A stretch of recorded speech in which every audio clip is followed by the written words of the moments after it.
Hello, welcome to the Dairy Podcast Show. My name is Barry Bradford from Michigan State University, and today I'm excited to interview actually one of my colleagues at Michigan State and a good friend, Dr. Andres Contreras. How's everything going today?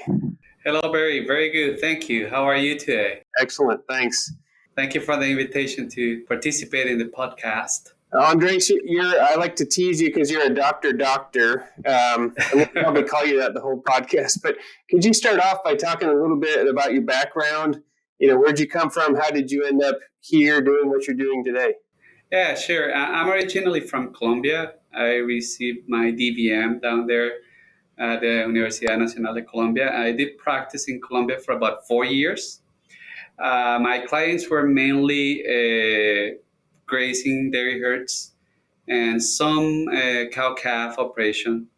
That was in the tropics, so I had the experience with both type of herds. Then I came for a year here to Michigan State, actually, to a program for veterinarians that was called the Large Dairy Internship. So I practiced for a year at a large dairy in West Michigan, supervised by maybe some of you might know Dr. Walter Garbuck. I did learn a lot with him. Then I went back to school here at Michigan State to do my master's. I did it on mastitis. My project was on preventing heifer mastitis. Then I did my PhD here at Michigan State too with Dr. Lorenzo Sordillo. My focus was on fat mobilization and how it affects immune function in peri-parturient cows, actually. I went for a postdoc to Detroit, to the Center for Integrative Metabolic and Endocrine Research. And there I work in an adipose tissue biology lab. My PI was Dr. James Garneman. And there I learned a lot about adipose tissue biology and how the fat remodels itself when there's a lot of lipolysis fat breakdown. Then I came back here to MSU and started my current position in 2013. And now I'm associate professor.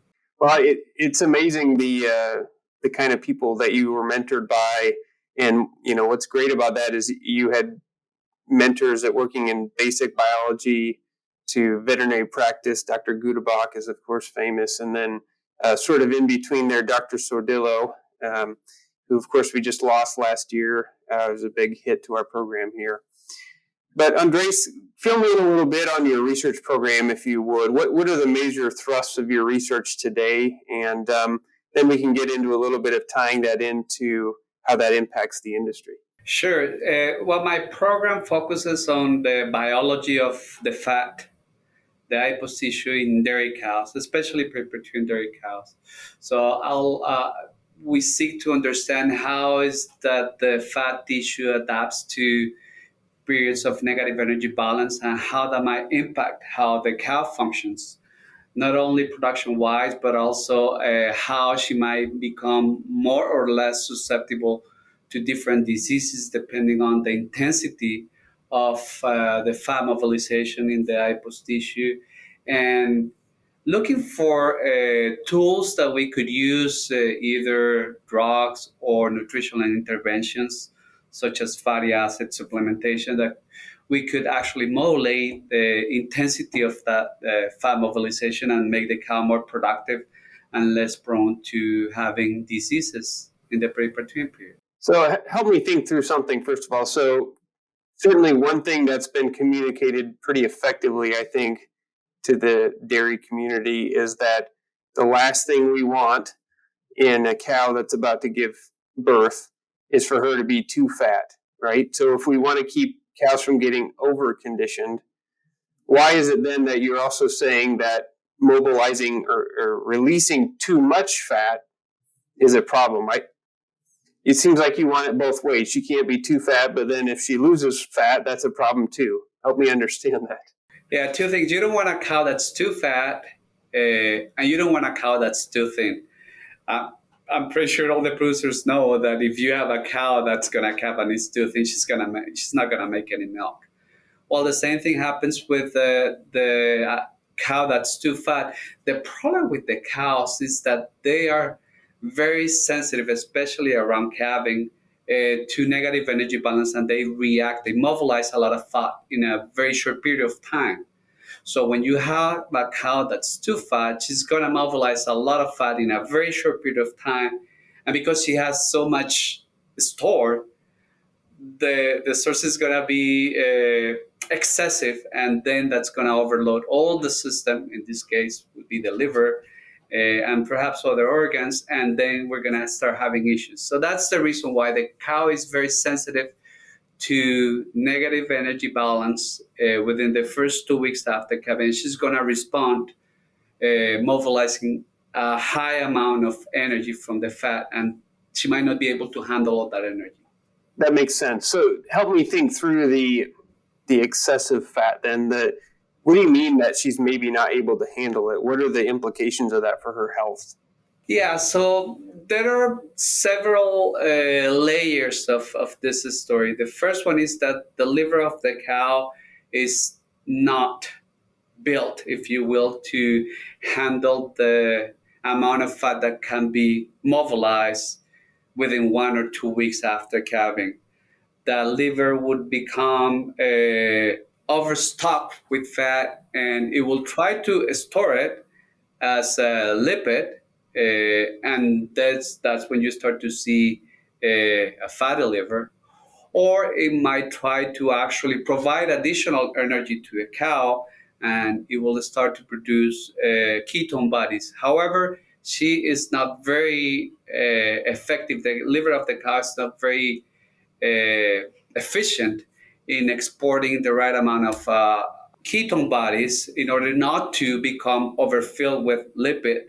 And then you'll have two problems. One, a fatty liver, and the second one, you're going to have a high content of circulating BHB or ketone bodies. And that would actually start to have issues neurologically, because when you have high ketone bodies, that might actually impair the neurologic function of the cow. And that's when you start to see cows that are lethargic, they're not moving well, they're too slow, they don't want to eat. And obviously, you start to see a low production, and the cows don't want to move. So that's basically the story there. No, that's good. That helps a lot, I think. So you brought up a term that gets debated, discussed a lot still today, although it's been discussed for probably at least 80 years, and that's ketosis, right? So we still have ongoing debates about how important this is, how much effort a dairy farm should put into tracking ketosis, whether it should be treated or not.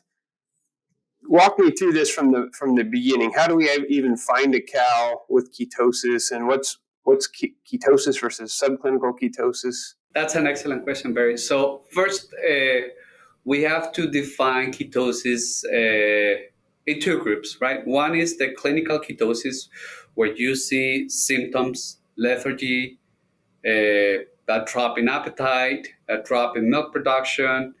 The cow might be showing neurological symptoms, walking funny, smelling a lot like ketone bodies.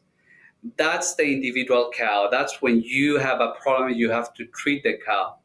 The standard treatment for clinical ketosis in many herds now is propylene glycol.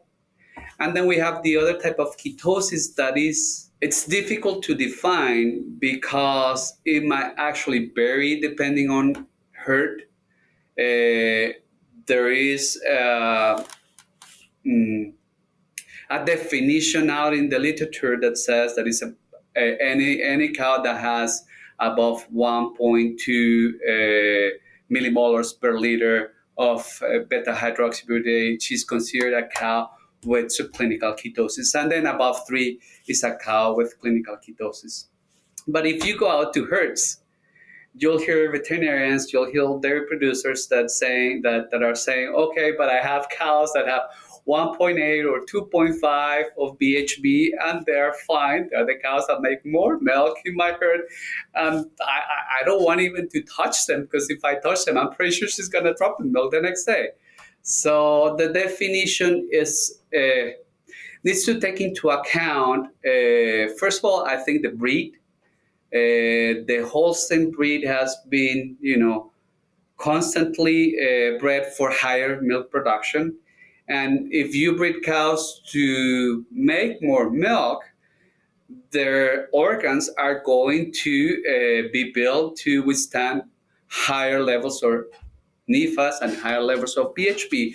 So the definition for subclinical ketosis for a cow in 2022 may be different for if we compare to a cow in the year 2000. So maybe a definition of 1.2 was valid for cows that were bred in the 2000s, for example.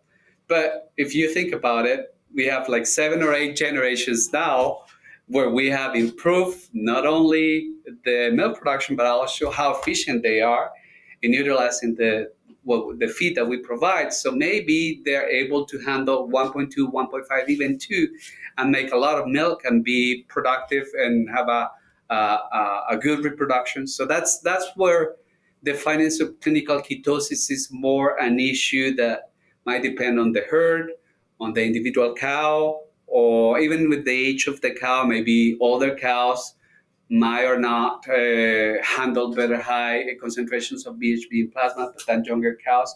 But that's what we need to monitor, right, in your herd. So if you're having issues with cows not peaking, and if you are measuring BHB and NIFAS maybe weekly or bi-weekly, depending on how big is your herd, then you might start, joining the dots, so connecting the dots. So maybe I'm having high BHBs. My cows in the close-up, maybe perhaps I had a week when they were overcrowded. Well, then you're going to start to see some issues with your cows. Maybe you have a problem with subclinical ketosis. But if your cows are fine and they're producing a lot of milk, then maybe the intervention might not be necessary. Okay, so I think that kind of gets at one question I was going to ask you is, and this is where there's some disagreement, I think, among experts. Do you consider high ketone concentrations a problem in and of themselves, or do you think of it more of a symptom of an upstream problem? Do you know what I mean? Yes, I understand your question. So I would go back to my initial definition. It is a problem for the individual cow, and especially if she has clinical symptoms, and that's devastating for the small herd. Your best cow or high pedigree herds, your best cow having clinical ketosis usually comes along with other diseases. Those cows usually have metritis, or they might develop DA during the clinical ketosis case or a little bit afterwards. So it is a problem. It is a symptom in larger herds and in smaller herds too, when you are having issues with production, with delayed reproduction, when you have high levels of ketone bodies, but you don't have clinical symptoms. And that's probably a reflection of issues that might be temporary or constant in your close-up pens. So if you had, for example, overcrowding in certain times of the year, if you have maybe changes in your silage, the crop from the previous year coming to an end, and then you're starting the new silage of the current year, that's usually when you start to see changes in how cows handle feed, and then you see the impact in fresh cows. All those kind of problems. Maybe perhaps you have a new feeder helping you at the farm, and that person perhaps made some rookie mistakes when mixing the TMR. That's where you start to see this kind of problem. So it's a symptom usually if you have a population issue, and it's a problem if you have individual cows that are usually very good cows that get these kind of problems. Okay, that helps. Thank you. So you mentioned some things that workers or employees on a farm can make mistakes, and there may be ripple effects on the cows then. But that also brings up, one of the major challenges in the industry today is finding enough people. Just like almost any sector, in our economy today. And certainly, I know lots of producers today that are reviewing everything they do on their farm. What can we cut back that'll save us some labor, because we got to cover the basics. So that really, I think, brings to the forefront the true cost of doing very labor intensive routine monitoring of fresh cows, right? And that's not to say it's not worth it, but what would you say to a producer that says, okay, do I really need to be checking urine or blood ketones on every fresh cow every day? If so, for how long? What are your recommendations for that? Well, that's a tricky question. First of all, it depends on your labor availability. If you have a person that's willing to do to check cows every week, all the cows that you have calving within a week, within a day, even when you have larger herds that calve 24 hours a day, you could do it. I think it would be very labor intense. I would probably monitor cohorts of cows depending on the size of your herd. If you think that those cows come within weekly basis or within daily basis or by pen, I would probably monitor those cows, especially if week before and maybe up to 2-3 weeks after calving before you move them to a high producing pen when the cow leaves the fresh cow pen. And maybe a representative number of those cows. Usually, what your veterinarian recommends 10, 20 cows, depending on the size of your herd. But I would actually discourage to do individual monitoring because BHB and especially NIFAS are very variable. And you really need to look at those results more like on a herd perspective than on an individual cow perspective. Obviously, if you have a cow that's clinically ketotic and is sick, well, you don't even need to measure ketone bodies if she smells like ketones and you obviously see that she has ketosis. But if a cow, for example, has high levels of NIFA and you happen to collect the samples in that day before feeding, she might have artificially high NIFA levels just because she wasn't fed yet. And then if in the next day you collect the samples right after they're fed, she would have low NIFA levels and you would say, well, we're doing everything fine. So you really need to, if you're going to standardize monitoring practice in your herd, you have to be very methodic and do it usually. You do it the same way every week or every day if you do it every day. And for the reasons I just told you, I wouldn't recommend to go into the very intensive, labor intensive practice of measuring those metabolites in every cow. That's what I would say. If that's what you were suggesting. I know in the past there have been some work, probably early in the 2010s, where they were large studies where they would measure ketone bodies in all cows, and they would probably do prophylactic propylene glycol in the cows that had BHB above 1.2. That's a valid practice, but with the conditions of the labor market now and with what we know now, I don't think that would be a recommendation that I would make. In fact, if you look at the recent paper from Cornell that looked at the common practices in the herds in the Northeast, less than 6% of the producers do prophylactic glycol in fresh cows. So that tells you a lot. It's telling that maybe it's not worth it to do that. It's not worth it because it's more the input than what you're getting out of it. I hadn't seen that paper. That's interesting. One question I have, if you've spent any time thinking about this, let's say I'm a producer that's really committed to, I want to find cows that are on the higher end of ketones and use propylene glycol because, as you said, there's some evidence that it can help turn cows around if they're on the edge. what are your thoughts on using some of the newer technologies with flow-through milk analysis, even if it's imperfect, using a fat-to-protein ratio with, in-parlor analysis, or some of the systems, I believe, even are predicting ketone concentrations in the milk directly, using that to hone in on cows, and even if it's an imperfect, group of cows that's been selected that way, it at least helps you focus the treatments. Would you think that'd be a practical way to implement something? Well, if you have something that's automated and helps you pre-screen the cows, that would be fantastic. I don't have much experience with those. I would like to learn more about it, but that would save you the time of screening. That's what really is the bottleneck.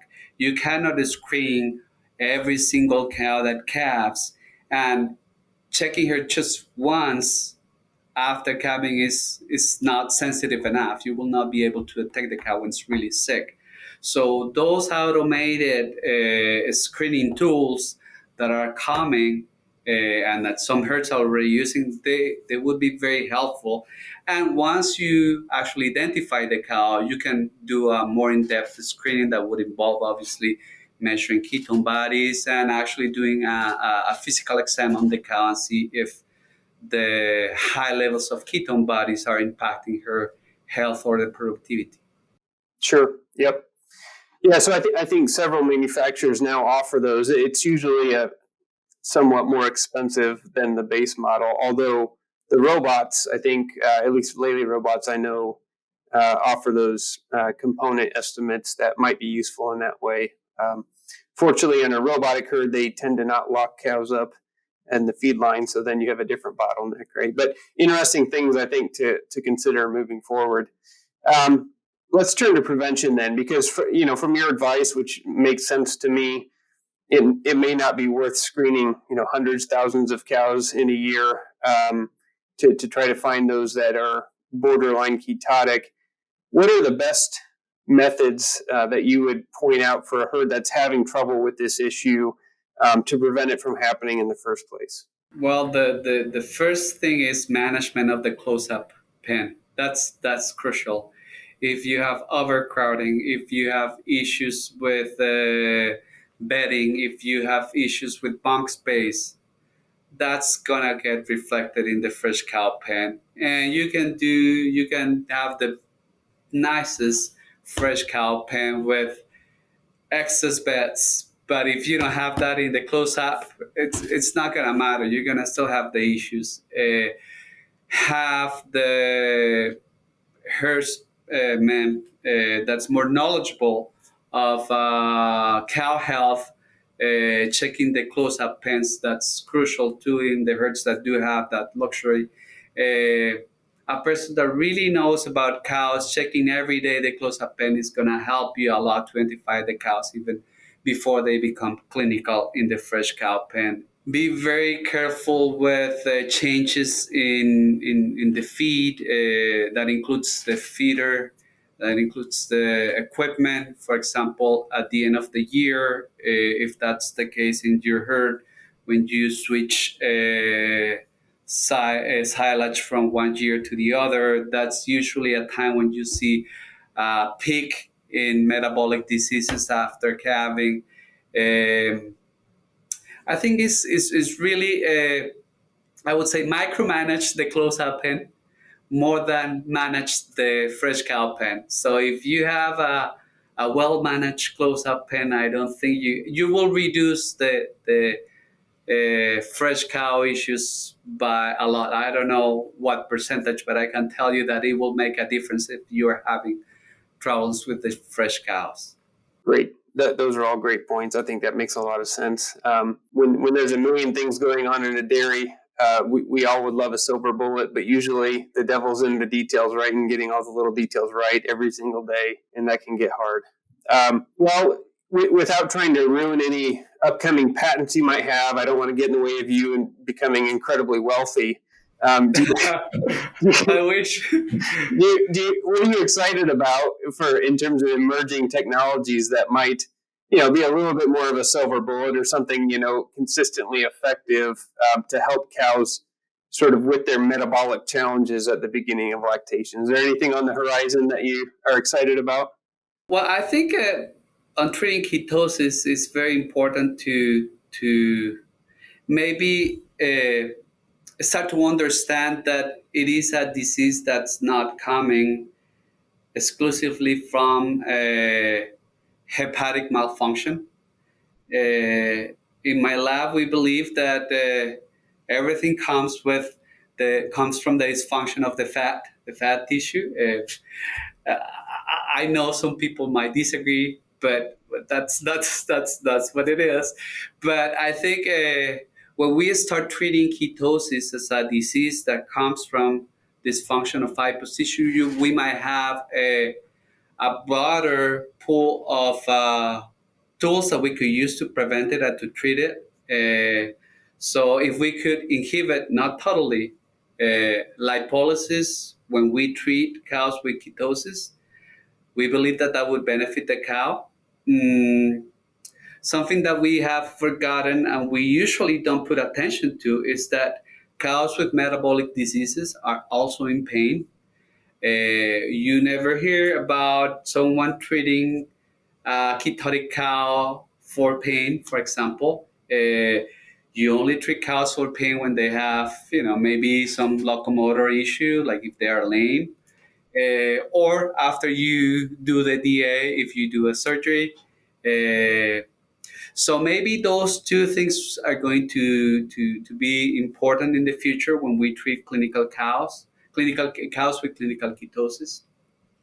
And also because fat mobilization is an inflammatory event. Perhaps in the future we might consider targeted supplementation of specific fatty acids that would reduce the inflammation during lipolysis. So no matter what we do, all cows are going to mobilize fat. If the cows don't mobilize fat, they will not make milk. So what we need to try to do is to make that fat mobilization a very low impact event. And by impact, I mean the inflammation that it produces, because lipolysis is an inflammatory event, just like calving, just like placental expulsion. So if we are able to reduce the inflammation during fat mobilization, I think we're going to have cows that are more productive and they will transition better into lactation and go to fake milk and go back into being bred and then pregnant, and we'll have successful lactations. That's a good pitch, Andres. I remember some fascinating discussions that I first heard about in graduate school. If you think about marine mammals, uh, there's some whales, for example, that can supposedly lose upwards of 40% of their body weight during lactation.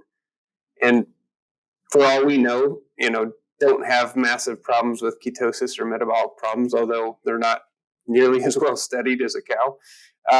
But it's fascinating to think about how does that work in those animals and doesn't cause these huge problems. Well, the cows lose 10%. Some of them lose 20% of the body weight within 3 weeks. So they are getting there.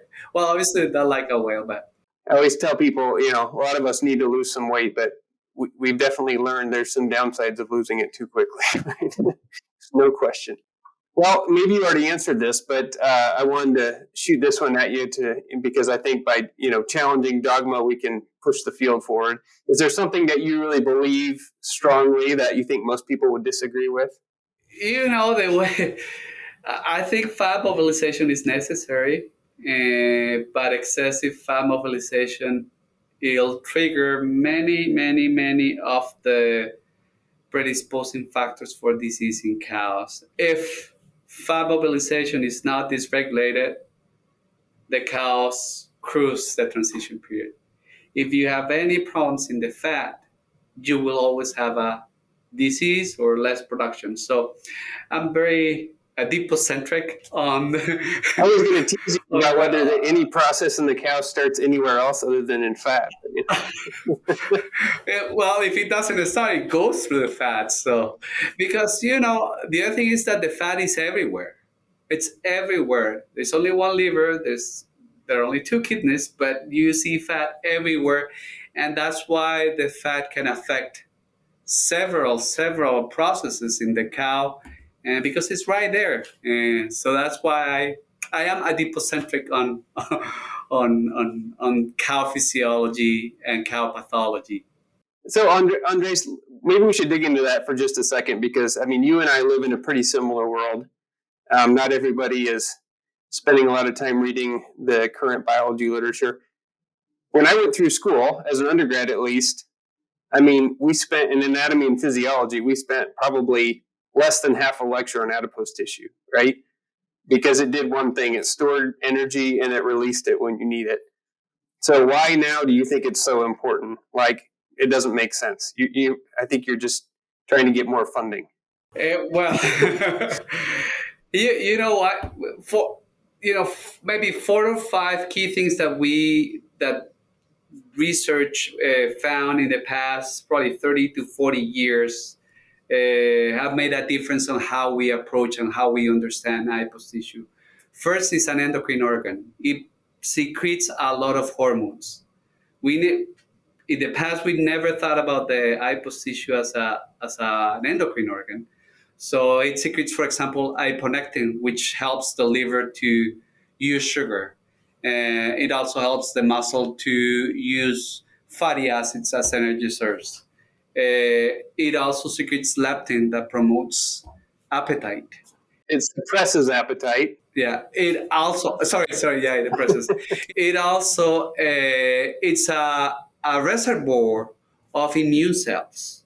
The amount of immune cells that reside in the eye position that can be mobilized during intense fat mobilization, for example, is impressive. We don't know the details or the mechanisms of how that happens, but it is a fact.